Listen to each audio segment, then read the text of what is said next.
Any two teams very fiery. They win a round, they roar, they're out there. They lose a round, they disappear just a little bit. So it's going to be the fight of who can actually manage these emotions along the way. I agree, you know, even though that it's one of those scenarios where I just wish they would. I would just wish they would just lose their shit, you know, to go absolutely crazy. Because this is a game that, as you said, Maniac, it's the most important Counter-Strike game any of these two teams has ever played in their careers, right? There's so much at stake, let alone the money, let alone the status as a legend. But the fact that you establish yourself in the game as being one of the top 16 it's one of those scenarios where I just wish they would. I want to see that fire. I want to see those emotions, and I want to see them lose it, you know, and then restore it back, then fall down and you know, showcase on the server that you're good enough to make it to the next stage. I'm really, really curious to see which one of these two teams that are going to keep those emotions in check the most. And how you step up to the plate, right? Yeah. Let's take a look at a couple of intangibles or questions we have coming out of the server right now. I want to talk about Synopsy just a little bit because he impressed a lot of people unexpectedly, I feel, at the RMR.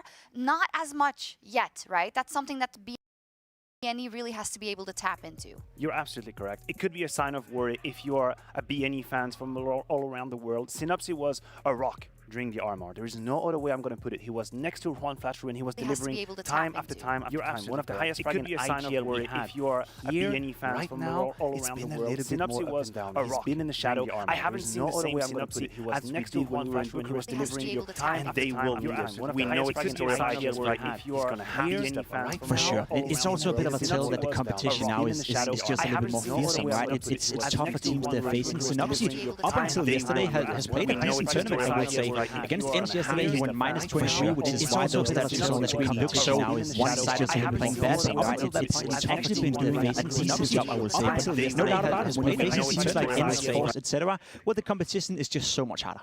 Yeah, definitely so. Let's talk about MIBR as well. I feel like there are similarities here on a lot of levels, even though, of course, MIBR have kind of a longer tenure and a longer route that they've showed us, right? They have steadily been improving and getting to a point. As long as they get more practice against Tier 1 competition, European competition, they have added things to their toolbox, but they're also a team that can go up and down so heavily within the context of a game. They can, but I think the main point that you nailed is that it's been a long time coming. Their improvement as a team. Pimp and I, we've witnessed them play in many other different tournaments where they were up and coming. There were a couple of good signs, but it always felt like it was just not enough, right? We could get excited and we'd get a bit disappointed. I think the fact that they have gone through all these tournaments together gives them a very solid base to mentally deal with what's in front of them. They've been together for a while. They've been there for a moment. They've lived through these emotions. And it feels like they've finally found stability as well, right? For the longest period, we questioned them having Cello in and out of the lineup. You know, there's been some unfortunate circumstances that wouldn't allow him to attend some of the tournaments. But as of recently, they've played some solid Counter-Strike. The quality on the server is undeniable. And we saw it during the Blast. We saw it now that MIBR is a team that I think have a good chance of making it into the Legends, but also, you know, be a bit of an annoyance to some of the better teams out there. Yeah, and also, of course, in the context of kind of the national background, right? For Brazil, very important. On the other side, for Kosovo, very, very important. It's all things that come down to the line. And let's see where this map, Fido, goes. Very interesting. The MIBR pick going towards Nuke, to me, was relatively obvious, but that's what I didn't know. I didn't know if BNE was going to actually back their aim and go for Ancient. I know they liked the map. Vertigo could have been also in the pool, but they decide to go for Ancient. That tasty T side you have to start on now on Ancient when you pick it. That's rough, you know, that can be rough at the very least. BNE, we know they're good at Ancient. Vertigo being the third decider map. That's a map where both of these lineups have played a decent amount of games. MIBR and the RMR in this tournament as well have had many rounds to figure out how they want to play. I love this map pool. I love that we're not seeing Dust 2. I love that we're not seeing Mirage. I love that we see tactical maps where you force two teams that have a bit of a repetition for being, you know, FPL kind of style, a little bit free-flowing, but we get to see some more tactical maps here. Yeah, I think that's a good point because for both of them, it's been kind of the name of the game. Yes, you got fraggers, you have people that can clutch and hype each other up, but how deep is your tactical book? How many pages are there in that? Where do you land then when it comes to the tactical maps? Does that change your feeling about this best of three? It doesn't change my initial impression. I still think MIBR is the stronger unit right here. I think they have more time together. They have a deeper playbook as well, whereas I feel BNE is one of those teams that rely a lot on that momentum. If they get off to a good start, if they get the emotions going, then yes, BNE can be a very scary team. I know, and I don't know if these maps actually fit the profile for BNE, right? We know, we've seen players take over. Dust 2 is the best example. Remember, Dust 2 is where they shocked us first against Entropic. Back to the RMR, that's where we started noticing them. Now we have a very closed tactical map pool. Rigon, go ahead. ahead. Show me the same fire on these maps because it's not easy. It doesn't leave a lot of space. Show us if you can take that step further. I said it in the pre-show as well. It's been a fairy tale for the Bad News Eagles, but there is no such thing as magic right now. You have to perform in the server. So let's get into it.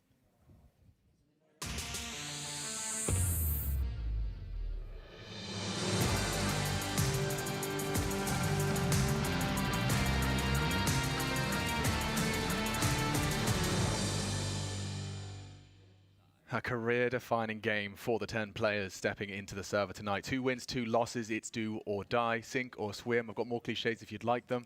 Yeah, look, I think we're going to have plenty of them right here in a very momentum-based game of Counter-Strike between these two teams. Emotions are going to be on full display, right? Throughout this event, these two teams have been some of the loudest teams, some of the most passionate, at least wearing their heart on the sleeve right there. And I think come the end of this series, there will be tears one way or another. One of these two teams, I don't think they're on too many people's dockets of making it to the Legend stage. This is going to be a dream for both of these squads. And because of the lack of favorite, you saw it there with the odds, both believe that they have a very good shot. It's not like they're stark underdogs, right? Both of these teams consider the real chance right now to grow into that top 16. Like, you know, there's nerves when you arrive, when it's all kind of new. You're plugging your mouse and keyboards, you're seeing the faces of players you've admired for years. But now your own story has its conclusion. One final game of Counter-Strike, a best of 3, and it starts on Nuke.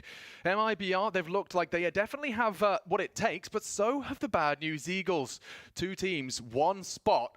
And it all starts with a pistol here on Nuke. I love this map pool. Catch a little glimpse at that. Ancient, Vertigo, when and should we require them? And we're going to be jumping on into our first round. CT start for the Bad News Eagles and MIBR on the tee. Let's see what that game plan features to get us started. Pretty heavy lobby presence here, looking like they want to set up for maybe something a bit quick out top here once this yard presence has been taken from Cello. The Julie's up close and personal. Turtle creeping, crawling over towards ramp and having a bit of a looky-loo. Out now, GXX will fall off, maybe get a bait for Rigon. They may assume it's clear. He's going to have an opportunity here. 4 back to turn and immediately dispatches of the bomb. Garia, Rigon popping off round 1. Deletes made in Brazil and there's still one left. The round is not done. Cello, completely evaporated team. Just him hanging out in yard and he's going to be cleared. Another quick click, but Rigon starts as he means to go on. Rigon took his hands off the mouse and keyboard right there to celebrate those 4 massive kills. So I think it confused everybody, maybe even the people at home, that round was done and dusted. What a display that was. Hook, line, and sinker. The bait was perfect. Check this one out again. In the back, we talk about how difficult it is with the USP to land shots like this. No problems whatsoever for Rigon. That is massive. And GXX, he even gets involved here with a 1 tap of his own. Great start for the Eagles. 1-0 up.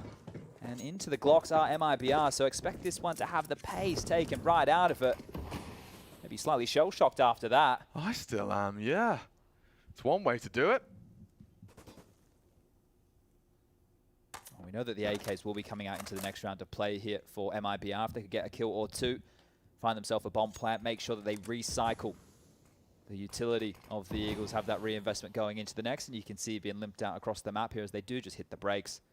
No rush about this. 3 M4s have been invested into here, so it's imperative that Rigon, GXX, and Flatro do not drop these guns. Scenario and Synopsy, they can take a little bit of a look. They can have a little bit of a challenge here and try and farm up some extra cash if they would like. And I'm sure just by the nature of this, BNE know exactly what they're dealing with on the other side. Yeah, there was absolutely no chance for a plant, if you can recall. So likely eco up against them, and you're not going to really force the issue, as you've highlighted. Those SMGs likely, when time does get narrowed down, you can see Synopsy starting to activate a little. Chips away at the shoulder blade of Jota. I want to feed Rigon a little bit more here. Over towards ramp, the M4 this time, spams on through. 1, 2, 3, the line up. This is simple stuff. Rigoing, and Rigon. There we have it. 2-0 for the Bad News Eagles and 8-0 for him. That's not bad for a 2-round start. Well, if you could get a clean 2-0, don't consider death, and the only 2 players have been necessary so far. So sure, Rigon and GXX have warmed up at least a little bit. Let's see if the others can start getting involved in some of this action here. The 2 SMGs are carried across. Not a problem when you're locking down top hut squeaky door. Should be able to operate sufficiently with these. But MIBR, this is where they get to set the tone of approach with their first buy round. Cross smoke towards red. Molly as well. An aggression from Rigon here. He's not stopping. He wants to keep flowing, fragging up a storm. Rigon draws first blood again. Out top comes Cello.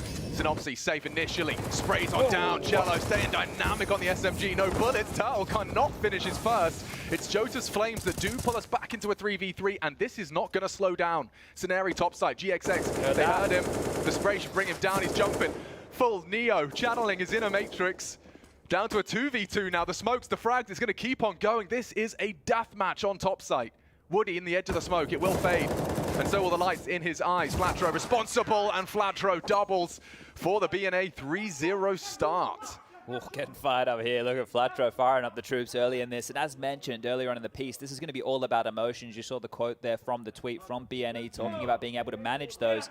But in a match like this, it's going to be hard to overcome that. You're going to have it in the back of your mind that you want to be focused on keeping it level and getting the job done. But round after round, as you move closer and closer to that potential legend stage berth, it's going to be hard to contain that excitement.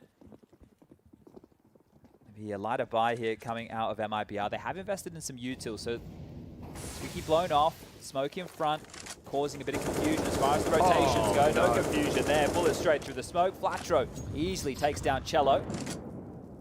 It's a big scalp to take. Cello's been cut short, but they do break through. Good flashes. Heaven's blind. Look at Turtle. Scenari barely gets vision back before Synopsy can at least trade. Needs this onto Woody. Delivers as well. Head visible. Jota hunted. And oh dear, Flatro pushes a little too far. Both of them dropping into the site to finish this fight, but he's going to get away initially. The nade, good for it. And so a very quick and hectic start to our nuke. Now, T-side nuke can have multiple paces. I want to dig in with the word quick there. The only round that was slow was the full Glock round, where the intention was just to milk out utility, right? So this has been pacey. The first gun round, they were forced into a top reaction because of the yard pressure, right? They've gone, oh, it's heavy yard. Let's push multiple members out here. Let's take some space back. And they weren't able to capitalize. But the coach bit behind the crew. A legend of MIBR days, setting them up, having a bit of a chit-chat here, and wants to try and set the record straight. This would be a good opportunity now to establish a standard default gun round. Get the smoke walls up, cross over towards Secret, cause those rotations to happen. Because if you see the way that some of these rounds are played on out, aim has been a key. You see Synopsy coming up the heavens there, how clinical the shots were, right? And we've already seen Rigon and what he can do. So if you can force BNE to be overthinking situations or caught out of position with his rotations, that's what you want to do. Heads up Counter-Strike is not where you want to take on the Eagles here today. They're looking sharp. Yeah, love the confidence. Not only does Rigon neutralize Ramp, but just immediately on the first gun round, takes himself yard, keeps that momentum, keeps that vibe, for lack of a better term. He's definitely feeling himself, and confidence is half of the game here in Counter-Strike. The mental side, not to be understated. This is two openings here. The squeaky door blown off, and the yard wall out here as well. So a lot of resources used early here from MIBR. Double nades. The idea was there, the timing in favor of Cello, as he will make it across right now, using the smokes, but they used a lot of resources just to get one man down. Wouldn't believe who's there already as well. Rigon, the name we've said the most in the openings here, and his responsibility is just to cage Secret. He seems to want to clear Secret. Could get a one-on-one against Cello, who's currently looking the wrong way. More of a difficult clear there, as Synopsy has a look as well. It's back towards lobby for 4 of MIBR. Cello's just drawing a little bit of attention here, and he is doing a good job at this juncture. Yeah, his responsibility is survival before contact can be taken elsewhere. Steps heard. Flatro safe from the flash. Vision still present for him. 2 flashes invested now. GXX in support, throws a flash of his own. He will be nullified by the flame. Turtle unwilling to commit just yet. 40 seconds, and still the bomb in lobby. This is the duel. Rigon on Cello. Both tagged a little. And just around the corner, Rigon lives on. This is aggressive. And back's a turn. Bomb down. Woody not expecting that one. And it's already fallen apart. MIBR need a way back, and Turtle's the one to provide it. Snaps the head off of 2. 18. They gotta go quick. Trying to be funny with it. Down the vent. That's brave. And into the claws and clutches of Rigon. That'll do nicely. Another round for the Eagles. And MIBR still flat. Yeah, it was a bit sketchy on that spray right there. I thought maybe a second he can be able to course correct and get their way down in towards that lower site, but handled here. And it was that aggression, right? There was a moment where 2 players were glued to the attention there of that Cello Secret take, but no pressure was applied. We saw that Cello got across, but he didn't put any pressure over towards that lower side. So Rigon's forward position told them early, hey boys, don't worry, they can't be under quickly here. Focus more towards ramp, focus more towards top. The simple flashes towards ramp drew a rotation, but not quick enough to react here, and MIBR blanked early, 5-0. Yeah.